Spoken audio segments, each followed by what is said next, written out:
Hi, welcome to my channel, Sewing with Mary Rose. In this video, I'm going to show you how I made my sample Valentine shirts for my Etsy shop. Here I'm showing you one of my embroidery designs. It has a donut on it and it says, "Donut break my heart." This is my new to me Husqarvana Viking Topaz 40. And here you see it stitching out a cute little dog, and it says Jacob underneath, and a bunny there in a heart car, and back to my embroidery donut shirt. Here is my design. This is either from Stitchtopia or Designs by Juju. I really like using both of those designers for my embroidery designs just because they always stitch out so nicely. I use Gildan shirts. I know there are many other types out there, but I've become really used to using the Gildan shirts. You can get them at Joann's. You could also order them online. I know a lot of people like to use boutique type shirts and specialty shirts. I have not branched out into using those types of materials yet, but I have found that when I use this combination on the t-shirts that I use with this fusible cutaway stabilizer, and then on top of it I use a tearaway, it just seems to give a really nice foundation for your stitches to lay out nicely. So I just sprayed on my basting spray. I'm putting on this stabilizer and I'm making sure that everything is nice and flat. You don't want to have any wrinkles or lumps or bumps on your surface. Now I'm coming over here to grab the tearaway that I have, and yes, my craft room is a mess right now. I need to fix that, but here it is. It's from New Bro Thread. It's embroidery stabilizer. It's tearaway 8x8. I use this in my 5x7 hoop. And here I am walking back to this, and I'm going to spray a little bit of this and place that on there. And then I'm going to smooth it down, and then I'm going to hoop it. So I have my hoop that I'm going to use is going to be my metal hoop, and I'm going to show you how I find the middle of my shirt. I like to just make sure that everything is straight and in the middle, and I line these two edges up together at the bottom of the shirt. And when it has a V-neck, it makes it a little easier for me to find the middle of my shirt because, you know, of course you want everything to be centered. So I have that crease right there, and I'm showing you next how I like to hoop my material. So there is my 5x7 metallic hoop, and I do have that linked in my notes below. I like to use this fabric pen that I have from Cricut, and here is my grid. You want to make sure that you are marking on your shirt or whichever item you are embroidering to make sure that you're in the middle, because there's nothing worse than getting everything perfect but it's not aligned correctly. So making sure and doubly sure that you have hooped something right in the middle is highly recommended. So when you're looking at your hoop and you're looking at your embroidery machine, if it shows you where it is on the hoop, you want to make sure that it's not too low and not too high. So right in the middle of this grid is the center. So that is the center of your design, and that is where your design is going to end up stitching on your shirt. So you want to make sure that it is not too low or too high. So it's going to stitch right in the center there. So if your design is really small, you might want to think, is that really where I want my design to be? Or do I want it to fill up my whole entire hoop? Do I need it to be a little higher? Do I need it to be lower? So think about all of that, how it's going to look on your shirt. or whatever you're embroidering. So here I am again, trying to make sure that I have it right in the middle.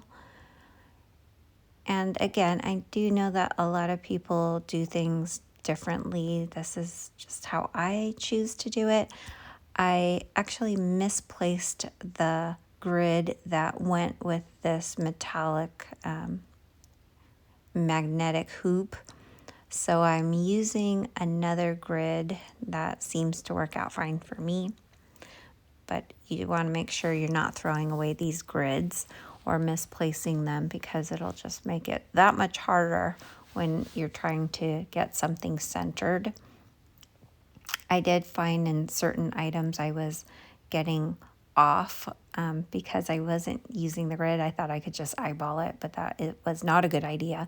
I have a little pile of mistakes that I've made along the way, and I plan on selling those at a pop-up pretty soon. I have a couple of friends who do pop-ups and they seem to do really well. So here I am just flattening and smoothing things out again, and I am using quite a bit of magnets. I have read that you should not use more than a certain number of magnets because it can cause problems with your machine. So in this video, this is the most magnets I've ever used. The magnet, this magnetic hoop came with, I want to say, 4 magnets, which was not nearly enough, and I bought an additional 4, I believe. So I don't use all of them. Usually I'll use about 6 on one hooping for a 5x7 hoop. And here I am showing you that you want to just pull it, not tight, but just pull it nice and firm. You want to make sure that the ribbing from the very top is going down in a straight line all the way to the bottom. You don't want it pulling to the left or right. Here I'm showing you that this is too loose. This is not going to give you a good result. If you see that, you want to redo it. So I'm taking all these magnets off, and I'm going to show you again how I am going to hoop this. In the beginning, when I started doing machine embroidery, I did mess up a lot of items. One time I put the stabilizer on the front that wasn't washable, so I had to cut really, really closely around it. Another time I embroidered something upside down. I was so proud of it, and I pull it out, and oh my gosh, it was upside down, and it was a rainbow. So, and it had words under it.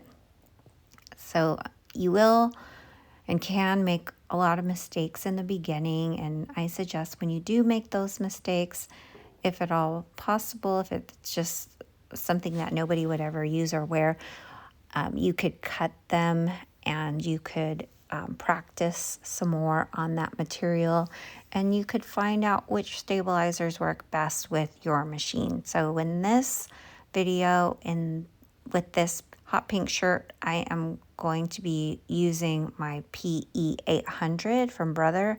I really like that machine. It has been such an easy machine to work with. I like how it tells you how many minutes are left on each of the steps, and it has the color. It has a small little icon to show what you're working on and what the next thing is that you're working on. It'll show you, okay, here I'm showing you that this is nice and stable. It's not moving around too much.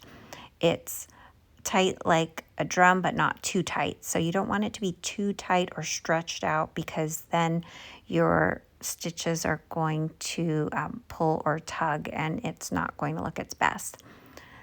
So I use these little clips. They're like Wonder Clips, but they're a knockoff brand. I got them on Amazon, and they are linked in the description below. You want to make a basket, and it's really important when you're making this basket that it does not come loose while you are embroidering, because what can happen is it could either get underneath the needle while it's embroidering and sew it to your shirt in the wrong spot or whatever you are embroidering. It could also accidentally get underneath the hoop, and if that happens, it's not going to be laying flat anymore, so your stitches will not look perfect. The other thing that can happen is it could start, the loose and excess fabric could bump into something, like it could bump a wall, or it could bump one of the sides of your sewing machine or something on the side of it. And when that happens, it's never good. It always ends up not stitching properly, and you won't have the best result. So when you are making your little basket, some people like to use safety pins, some people like to use clothespins, and other people like to use tape or masking tape. I've never used masking tape, but you can see I've gotten everything out of the way. I'm going to make sure that it is not going to bump or touch anything on my sewing machine. Or you could let the back just hang off if there's nothing behind it. You want to make sure if it's next to a wall, it's not going to touch the wall.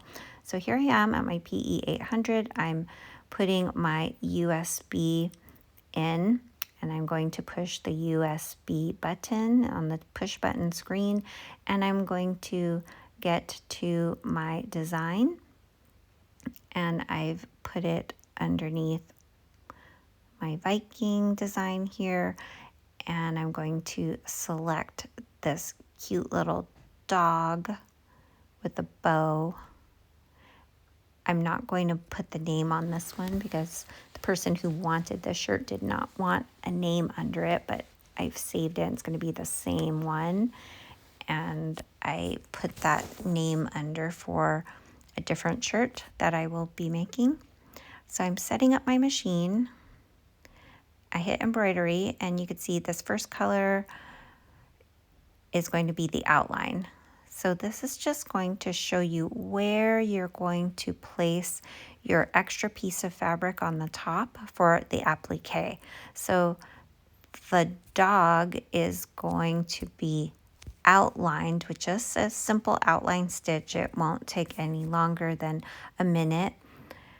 When you have a shirt for an adult hooped on your hoop, trying to get it into the machine when you have a single needle can be challenging sometimes, especially if you have a lot of fabric that's rolled.